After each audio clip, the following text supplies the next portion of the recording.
بسم اللہ الرحمن الرحیم۔ رسول اکرم صلی اللہ علیہ وآلہ وسلم کے فرمان کی روشنی میں امام ابن القیم رحمۃ اللہ علیہ فرماتے ہیں، وَسَمِعْتُ شیخ الاسلام ابن تیمیہ قدس اللہ روحہ،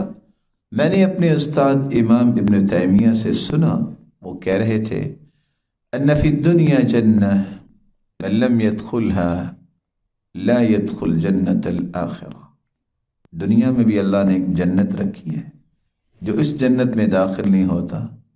وہ آخرت میں بھی جنت میں داخل نہیں ہوگا۔ وقال لی مرہ، اور ایک مرتبہ میرے استاد نے مجھے کہا،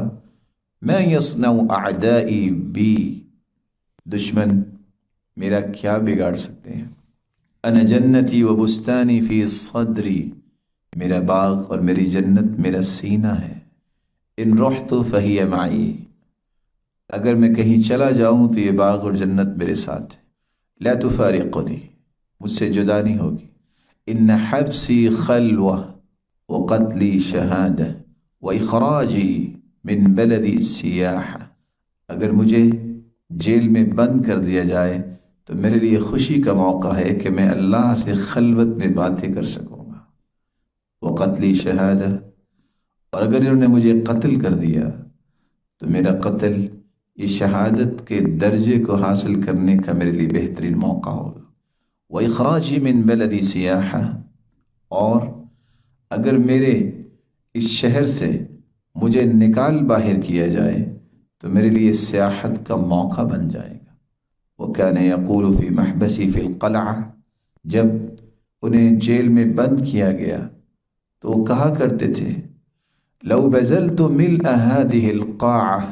ذهبا ما عدل عندي شکر هذه النعمة، جتنا یہ جیل کا احاطہ ہے اگر میں سونے سے بھر کے بھی خرچ کر دیتا تو اس نعمت کے برابر وہ نہ ثواب اور اجر کو پہنچتا جو اللہ نے مجھے اب نعمت عطا کی ہے۔ وہ کون سی نعمت ہے کہ میں اپنے رب سے خلوت میں باتیں کرتا ہوں اور اس کے قریب ہونے کی سعی حسیس کرتا ہوں۔ او قال ما جزیتهم على ما تسببوا لي فيه من الخیر، میں اگر اتنا سونا بھی دے دوں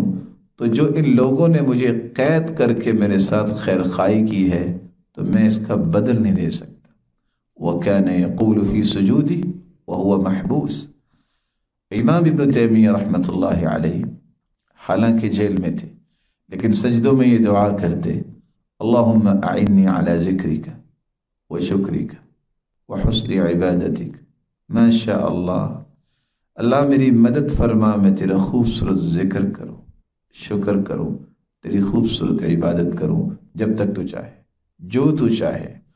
وقال لی مرہ، المحبوس من حبس قلبه عن ربه، امام ابن القیم فرماتے ہیں، میرے استاد نے مجھے کہا، محبوس وہ ہوتا ہے جس کا دل قید ہو جائے، اپنے رب سے دور ہو جائے، والمأسور من اسرہ ہواہ، اور اصل قیدی وہ ہوتا ہے جس کی خواہشات نے اسے قید کر رکھا ہو۔ ولما دخل الى القلعہ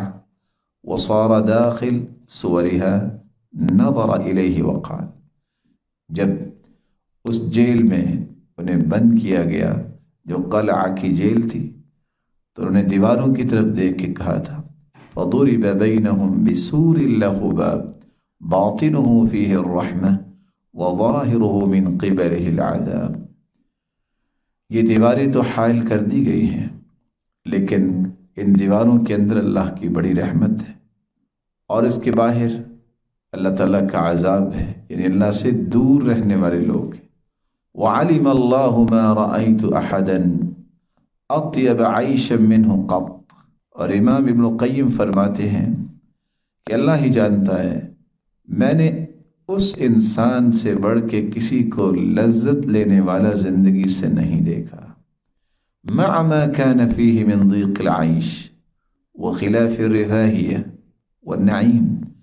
حالانکہ کوئی اتنی وسعت والی زندگی اور